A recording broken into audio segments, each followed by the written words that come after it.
A coisa que mais mata o criador de conteúdo é que ele não entende o peso que o conteúdo dele tem. Isso aconteceu no Substack, que é um blog, um sistema de blog, uma rede social, onde você tem texto, vídeo e tal, mas majoritariamente são textos. E a pessoa dizia o seguinte: sinceramente, publicar no Substack tem sido bem desanimador. A interação é quase nula, ninguém curte, ninguém comenta, ninguém apoia. Parece que só quem já tem visibilidade recebe atenção. O resto fica tentando gritar no meio do ruído, lutando no escuro por um mínimo de reconhecimento. É sempre o mesmo ciclo. Valorizam quem já está em cima, enquanto quem está começando segue invisível. Essa pessoa criou essa nota tem uns 5 dias atrás, por aí, uns 6 dias. E essa nota, na época, quando eu li, ela tinha umas 80 curtidas. Né? Isso tem um dia e meio atrás.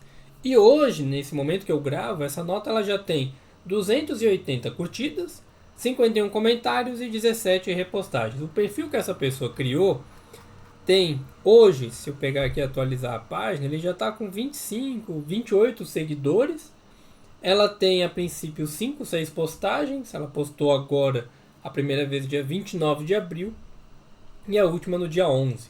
Por que eu estou falando isso para vocês? Porque entende assim, quando você cria conteúdo na internet, ou qualquer outra coisa que você venha fazer na sua vida, você vai ter dois pontos principais. Uma motivação externa e uma motivação interna. Se você focar só na parte externa, que é essa questão de ter comentários, ter curtidas, repostagens, essa validação externa que a gente busca, você vai ser destruído. Você não vai dar conta de continuar enquanto criador de conteúdo.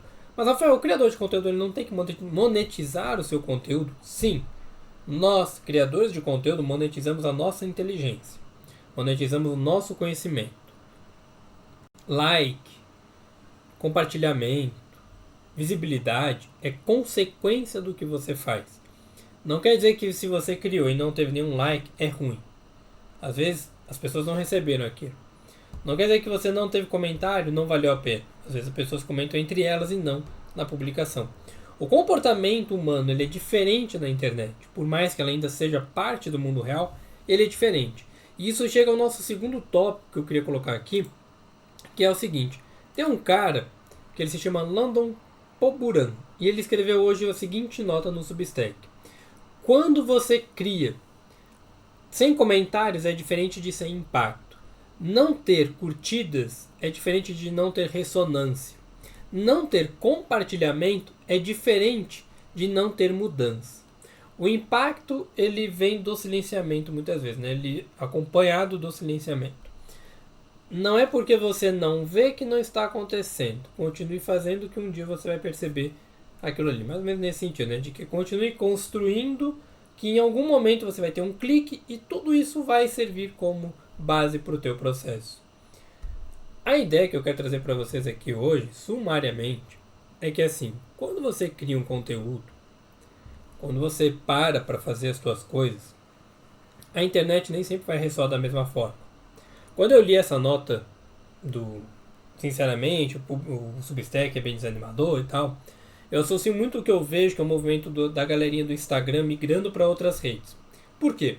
O Instagram morreu? Não. O Instagram está vivo, continua rendendo, continua vendendo e tal. Mas por que então as pessoas saíram? Porque ele mudou. E as pessoas são muito resistentes à mudança. Como eu falei, a gente tem a mudança, a motivação externa para mudar a motivação interna.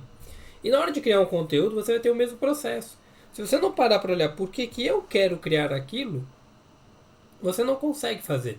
Que entra o que eu escrevi em resposta a essa nota, que é um ponto que vejo em quase toda rede social é que a gente começa a criar buscando um tipo de validação, como se tivéssemos a necessidade de ser visto, ser notado. Isso destrói a maioria das pessoas no longo prazo. Novamente, se você faz as coisas somente pelo reconhecimento externo, pela validação externa, vai chegar uma hora que você não vai ter essa validação, porque você deixou de ser interessante para o mercado. E aí você vai começar a buscar mais coisas, às vezes até extravagantes, coisas muito polêmicas, que não fazem sentido para o tipo de pessoa que você quer ser, para o tipo de conteúdo que você gosta de fazer, e aquilo vai te destruindo, vai te corroendo por dentro. E eu coloquei em seguida, a criação, seja de conteúdo ou qualquer outra coisa, precisa, ou entre parênteses, deveria precisar ser algo nosso primeiro. Isso é uma coisa que um mentor que eu tinha, chamado Bruno Soleiro, trazia muito pra mim. Quando a gente fazia consultoria, eu trocava ideia de... Você vai criar um conteúdo, você vai fazer uma coisa, ela tem que ser boa pra você. Ela tem que ser satisfatória pra você. Tem que ser uma coisa que você goste de colocar o seu coração naquilo. Não pode ser só uma coisa de teor técnico. E é uma coisa que... É uma situação que eu vejo assim... Quando você vai criar um conteúdo ou fazer as coisas, você tem, realmente, a motivação externa e a interna. A interna, ela é muito mais duradoura, ela é muito mais satisfatória. Quando você começa a ver que aquilo é pra você, você entende que traz satisfação pessoal. Quando você tem algo que é só pro outro, traz uma satisfação momentânea e você vai buscar cada vez mais aquele processo. E como falei, você entra num ciclo de... Às vezes um ciclo vicioso muito ruim, que faz você não se desenvolver. E aí eu coloquei, né? Fora isso, não ser pequeno diante das dificuldades ou até mesmo invisibilidade. Qual que é a minha ideia para vocês aqui? Quando você for criar coisas, quando você for fazer algo, vou fazer atividade física, vou fazer uma mudança na minha vida, eu vou começar a me cuidar melhor, eu vou fazer uma terapia, eu vou estudar. Não busca só motivação externa. Busca casar o externo com o interno. Busca essa congruência de valores do o que eu quero para minha vida e o que a vida está me oferecendo nesse momento. E a partir disso você vai tornando esse conjunto numa coisa mais sólida. Porque senão você vai ser destruído. Se você não tiver motivações internas boas, se você não tiver intencionalidade no que você faz, a sua vida ela vai dar uma parada. Você não vai conseguir criar o que você precisa. Você não vai conseguir manter uma dieta, um treino, uma rotina de estudo.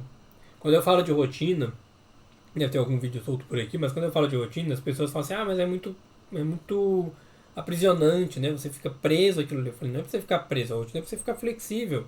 Pra você entender o que é importante dentro do que você está construindo. A rotina vem de rota de vida. Qual é o caminho que você está perseguindo? Qual é o caminho que você está trilhando? E dentro deste caminho, quais são as coisas que você faz que fazem sentido com o tipo de pessoa que você quer ser? A criação de conteúdo é a mesma coisa. Eu falei isso no vídeo passado, a questão de tirar um tempo. E eu citei um citei um texto do Rafael Chanson, que é o Obre Conteúdo, que é justamente esse ponto. Eu, enquanto criador de conteúdo, você, enquanto criador de conteúdo, você, enquanto alguém que faz algo, você precisa entender que existe um todo, a sua obra, e existem partes desse todo, o seu conteúdo. Se você vai fazer um treino, por exemplo, para emagrecimento, você tem o todo, emagrecer. Mas dentro deste processo de emagrecimento em si, né, dentro do objetivo de perder peso, ganhar qualidade de vida e por aí vai, você tem a mudança de alimentação, mudança de ciclo social, mudança de comportamento, rotina de treino e treinos específicos para isso, mudança de mentalidade e comportamentos relacionados à alimentação em si.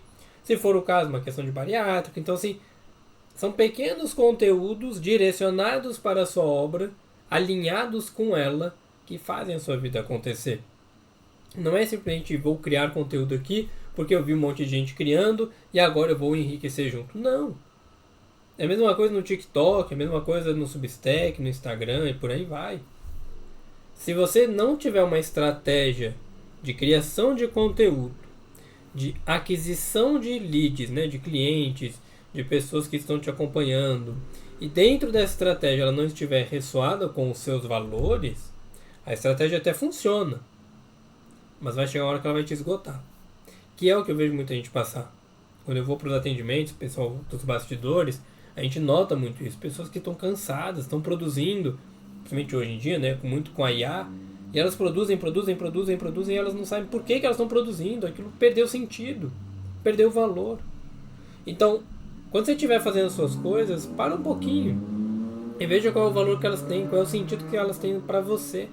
Alinha motivação externa com motivação interna. Alinha aquilo que te dá o resultado de satisfação externa, essa validação que você está buscando, com a satisfação interna que você quer. Se você não fizer esse alinhamento, uma hora você vai cansar e você vai estressar com aquela atividade. Eu não vou trazer aqui, porque eu não vou lembrar onde eu achei, mas tem uma semana, duas, acho que mais ou menos isso, no máximo 3, que eu vi um Reels que ele falava assim de por que você joga videogame? E aquilo me fez pensar assim, por que eu estou jogando videogame hoje, com 36 anos? A gente não para se perguntar às vezes, né? E aí, a sequência do Reels, ela continua de por que você jogava lá atrás? Porque hoje a gente vê as pessoas jogando jogos e reclamando, porque o FPS tá baixo, o frames por segundo tá baixo, a qualidade gráfica tá ruim, o gameplay, não sei o que e tal. E claro, são mercados e momentos de vida diferentes, mas pra galera da minha geração, por que a gente joga ainda? Por que a gente faz o que faz? A gente precisa às vezes se perguntar isso. Criar conteúdo na internet, criar um texto, um blog, um vlog, um canal no YouTube, ele tem que ter um propósito que faça sentido para você. Que seja um sentido satisfatório para que você consiga sentar aqui.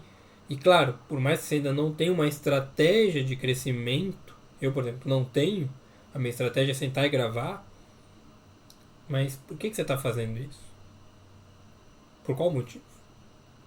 Olha para você, porque o resto, a parte técnica, você melhora, você aprimora. Cenário, você aprimora. Eu poderia ter tirado aquela tomada ali, não ficaria tão feio. Eu poderia tentar colocar umas lâmpadas atrás para iluminar, sei lá, mas o espaço é pequeno. Então o que eu tenho agora é isso. Mas eu tenho um motivo para estar aqui, gravando quase todo dia. Eu retomei esse motivo. Eu redefini ele, ressignifiquei ele. Por que você faz o que você faz? É só porque o meio externo está validando isso?